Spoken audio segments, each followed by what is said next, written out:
Meghan Markle is now on the cover of Harper's Bazaar. Okay, she's on the cover of Harper's Bazaar art issue for November 2025. Now, let me tell you, because I'm petty and this is why you guys watch me, this is what I get paid the big bucks for. Meghan Markle. Imagine being so hated by the magazine editor that wanted to turn you into a star that in their cover feature, they actually screw you over in such... With Meghan, Duchess of Sussex. This is how Meghan Markle was spoken about in her latest interview with Harper's Bazaar. Another day, another opportunity for Meghan to latch onto the title given to her by the very institution she has spoken negatively about, constantly berated, and cut off in 2020. That is just what's happened overnight, with this extraordinary cover feature on Harper's Bazaar with Meghan Markle as they claim that she's meeting her moment. But indeed the reality... So basically nothing new, right? Meghan was featured in the latest issue of Harper's Bazaar, a women's fashion magazine issued monthly. Now, not only was she featured, but she also graced the covers of the magazine, tagged Meghan's Moment. The interview was an opportunity for her to take control of the narrative and author her next chapter. British royalty. Meghan Markle was as high as you could get in British society and basically global society. I mean, we just saw they had a massive state dinner at Windsor Castle. Okay. The Netflix star is no stranger to owning her story, controlling the narrative, or anything like that. From the jump, she and her husband have not kept quiet about anything relating to their lives as a royal. Flagged a photo shoot for Harper's Bazaar. And Kinsey, this isn't the first time she has recreated some of Diana's most iconic looks. I don't know what she's playing at. It began with an Instagram post announcing their exit from being working members of the royal family. Then came scathing interviews detailing the alleged betrayal, racism, and abuse they faced from members of the royal family and the British press alike. Fund her over-the-top lifestyle. Even in a private apartment, she is introduced. So tagging this feature as Meghan's Moment seems a bit overstated, as she has made every moment her moment ever since she stepped into the royal life. And this is just another opportunity for her to do the same thing. By the staff as the Duchess of Sussex. Yes, that's right. This is actually a completely mortifying... The story about Markle in the women's magazine was written by Caitlin Greenidge, who has interviewed other celebrities, including Dua Lipa and Zoe Saldana. This interview reinforced some things we all know about the Hollywood princess. No matter how hard she tried to come across as perfect and easygoing, her true nature always shone through, even in this interview. Feature. Because, Tom, a lot of people are saying, yeah, on the surface, the magazine might be trying to make Meghan look good, but as soon as you peel behind... On two separate occasions during the interview, she was announced as the Duchess of Sussex twice. Going on in this feature, indeed, she's made to look like a complete and utter moron, still using her royal title in the most extraordinary manner. And on another occasion, during their third meeting, a similar occurrence happened. This time, the interview took place at a friend's home in the Upper East Side. Upon their arrival, the house manager announces, "Meghan, Duchess of Sussex," even though we appear to be the only other two people in the house. Clear sense of identity or direction, they start to lean on imitation. And Meghan is such a polarizing figure. She must think cosplaying Princess Diana will help her absorb some of the warmth people still feel for Di. This is precisely what the Queen feared would happen, and it might just be another reason that drives Prince William over the edge in his quest to prune the monarchy. He would be coming for their titles sooner or later. When the journalist arrives, they're the only two other people in the home, and someone has to announce, "Meghan, the Duchess of Sussex, she's here. It's Meghan, the Duchess of Sussex." How pretentious do you have to be introduced as Meghan, the Duchess? This blatant, outlandish use of the title in situations like this signifies the commercialization of royal titles, something the Queen feared would happen. The Duke and Duchess of Sussex have been going about using their titles as a brand gimmick and marketing strategy to elevate themselves and make them seem more relevant than they really are. Meghan Markle could have been at that dinner, but she blew it, okay? She absolutely blew it, and now she's living in California trying to hawk jams, jellies, and dog biscuits and candles that have no wicks, okay? Candles that have no wicks. The cooking show host has left the royal life behind, yet took a souvenir. A souvenir she has abused and now uses as a prop for the spectacle that she calls her freedom and quest for growth. How do you go about parading the very thing that you're most famously known for bashing and trying to escape from? You can't condemn something so publicly and want to benefit from that same thing. When I enter, the house manager announces, Meghan, Duchess of Sussex, even though we appear to be the only two people in the house. I mean, Dan, It doesn't work that way. However, Meghan has refused to get the memo and is taking it to extremes, with no care or regard for anyone or anything. This is nothing new for the opportunistic Suits star. She is highly ambitious and would do anything, even marry a prince to achieve her goals. as you say, tucked into what on the surface appears to be a very warm and sympathetic and frankly sycophantic article in the way that, often these American magazines. The announcing of titles in such a manner is insulting to the title itself, and to do so in that situation deeply undermines the weight of what the title represents. This is not unexpected for Meghan, as it came out that she kept using her HSH title in private correspondence after she stepped back from royal life, despite promising the Queen that she wouldn't do that. Snark, I think, from the journalists is the official American term for this. Because, Tom, you had a very interesting take on this in the Royalist, because, of course, you're connected. A blatant disregard for the head of the monarchy, and yet she goes on and on about being good and doing good. One thing to note about the lifestyle brand enthusiast is that her words never match up to her actions. There is always a disconnect. She speaks against the monarchy, yet gallivants across America parading the title she got from the same institution. Knows how titles work, realize that the moment you're on American soil, they're completely meaningless. Yeah, I mean, it's crazy, right? It's an American citizen. She also speaks about kindness and doing good, yet faces many allegations of bullying from both sides of the pond. When it comes to her, you have to take her words with a pinch of salt, because they never carry weight. And as you know, actions speak louder than words. The Balenciaga boss, Piccioli, had actually not invited her, she had invited herself, and she has to confirm that. Another part of the interview that got heads turning was her comment on her appearance at the Balenciaga show, which caused a stir on both sides of the Atlantic. She said, "I was excited for him," she says. "I reached out and I said, happy to come and support you. We kept it a secret, and it was really fun." Reached out and I said, happy to come and support you. You kept it a secret, and it was really fun.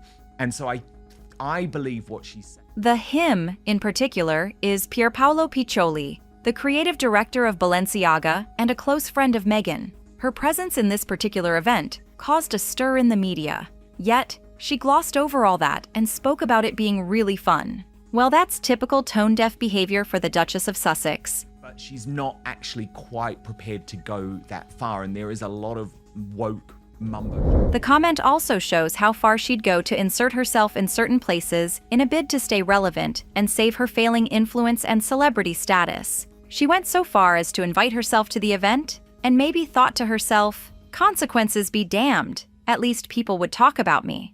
Years. Meghan still has not established an identity of her own. Without a strong inner compass, it becomes much easier to borrow someone else's legacy instead of building your own. And the Harper's Bazaar piece underscores a long. This is a behavior we've seen Meghan exhibit over the years, from her time as a rising actress on the hit show Suits to her royal life and post-royal life. This is the same woman who begged the world for privacy and claimed it was one of the reasons she and her husband would exit the royal family. With Meghan's public presentation, there is no sense of purpose, no clear message. It feels like someone sharing something, it feels less like someone sharing something meaningful and more like someone trying to stay in the spotlight for the sake of it. Yet she always finds a way to thrust herself back into the spotlight, especially when it could lead to a scandal or controversy. Talks about her family and her background and her childhood and her mother. And what the writer does, I think, very, very cleverly, As the interview goes on, she talks about the work, saying, "I like the community of work and the connection. I think a lot of it is in my DNA." The mother so much that the absence of the father kind of floats to the surface in a kind of slightly Oh my mysterious God, I kind of know. way. I just kept thinking that. The Duchess loves to boast that she shows up for her business, as if she's the hardest working woman in the kingdom. But let's be honest, if she's really that dedicated, why are her precious jars of jam sitting on those shelves like forgotten relics, practically fermenting in real time? Something's not adding up, and it certainly isn't the sales. Okay, the fact that a $64 candle did not have a wick is unacceptable, and it ended up making some news, okay? The Daily Mail and some other websites have done a whole story on where's... The reviews on her candles and jams haven't been pleasant so far. Some customers referred to the jam as runny and the candles as overpriced. Apparently, a customer allegedly found no wick in the candle he bought from our dearest entrepreneur. This doesn't scream dedication, if you ask me. $64 for a candle is unacceptable if it does not come with a wick. Now, like you guys, why is there a hole? Okay, I've spoken to several candle makers the last few days who've reached out to me. Either they poured too much wax and there's a wick down in there, or it was broken off. Instead, it creates the image of someone who jumps into projects she has no real depth or grounding in, and refuses to listen to people who actually understand the work. It also shows someone who believes her name alone should be enough to make anything sell, even when she puts in minimal genuine effort. I don't think you can read that stuff about the mum without thinking, what about your dad? And for those of us who know the story of Thomas Markle, you know, I know he is... In the interview, she also speaks of the close bond she shared with her mother, who was a travel agent at one time and a free spirit, while she was more of an old soul. You know, without any fault at all. And he did take, you know, he did take money to pose for pictures, and he probably... Yeah, as she does. Was foolish. And as she always has. And indeed, but... She dipped into her childhood a little by talking about her maternal grandmother, the woman she credits for teaching her about food and family rituals. What stood out to everyone was who she did not mention. There was not a single word about her father, the man who had become a thorn in her side from the moment she stepped into royal life. Their relationship has collapsed so completely that they are now estranged, even though they were once very close in her early years. Business, selling widgets, it doesn't matter if you're authentic or not. But if you are going to make if your whole business is predicated on, this is not a jam. In the interview, she doubles down on her claim that she's authentic, something she tries to sell through her brand, her engagements, and her cooking show. But authenticity is not one word that you'd associate with Meghan. She and her husband speak against parents posting their kids, yet Meghan does the same thing, although without posting their faces directly. She talks about how much he loves her. Nothing about her love for him. So I just want to read you out this passage from the feature where the reporter for Harper's Bazaar... And just when you think this Harper's Bazaar feature couldn't get any more theatrical, Meghan adds another layer by diving into her love story with Prince Harry. And let's just say that was a debacle in its own right. Meghan claims that no one in the world loves me more than Harry. She says he loves her boldly and fully, and that he's the one person who will always have her back. He loved her so much that he ruined the family that gave him life and destroyed the institution in which he grew up. How romantic. Tight. She puts her hand on her heart when she talks about her husband. He loves me so boldly, fully, and he also has a different perspective because he sees media that I wouldn't. No one in the world loves me more than... According to her, his childlike playfulness brings out the fun, carefree version of herself that she wants the world to see. But what does Harry get? It was all about how much he loves her. Harry has been an instrument in her grand master plan, whatever plan she has in her head, and Harry is none the wiser. Him, so I know he's always going to make sure that he has my back. With Harry, Meghan explains, you have someone who has just this childlike wonder and... While Meghan is going on and on about Harry's unconditional love, at this exact moment, his relationship with the royal family is hanging by a thread. While she's praising him for being her safe space, her biggest cheerleader, and her partner in creativity, the reality is that Harry has been drifting further and further from the life he once knew. always tried to dress like Princess Diana in the perfume allegedly and everything to try and sort of create this aura around Harry that maybe she is Princess Diana sent into his life to protect him. Princess Diana, she would have seen Meghan Markle. Harper's Bazaar tries to paint Meghan as a woman stepping into a new era, someone reclaiming her voice after years of being shaped by other people's narratives. But the problem is that the themes they use to build this image are the exact same ones Meghan has relied on for almost a decade. It's boring, old, and tiring. Of the, as ever business. For how much longer that will continue, I don't know. But like, it's just sort of, I just find it so weird that she just keeps going on. And I thought it was really interesting, these interviews. The childhood activism story, the tales of growing up around social unrest, and the rise to global attention after dating Harry, these aren't new chapters. They are recycled pages from the same script she has been performing since 2017. Okay, and so there's a bit of a coup here for Harper's Bazaar because Serena Williams has spoken on the record. You know, that's not something that's happened before, Tom. And she says, we love a good mimosa. To really sell their story, the magazine piles on a bunch of praise from everyone in Meghan's inner circle. Suddenly, her friends and collaborators cannot stop gushing about her amazing work ethic, her overflowing warmth, and her world-saving sense of purpose. It sounds almost too perfect, like they were reading from a script handed to them. The timing is suspicious, the tone is sugary, and the whole thing feels less like genuine admiration and more like a coordinated cleanup job meant to rescue her image before the cracks show any further. It feels like 10 minutes go by, and it's like, we never stop smiling. Then you've also got her other best friend, what's her name, Zajfin, who says she's funny. Because when you step back and look at Meghan's recent public projects, the picture is far less glamorous. Her Netflix series struggled to draw viewers, barely making a dent on the platform. Her lifestyle brand faced criticism for overpriced products that felt more curated than crafted. And her podcast ventures, both on Spotify and beyond, fizzled out before they could take off. Markle, you guys, and we took a screenshot, okay? If you go to the website to even click and report a damaged product, the link is broken. Okay, the link is broken. I can't even report this as a damaged product. Every time Meghan launches something, the rollout is grand,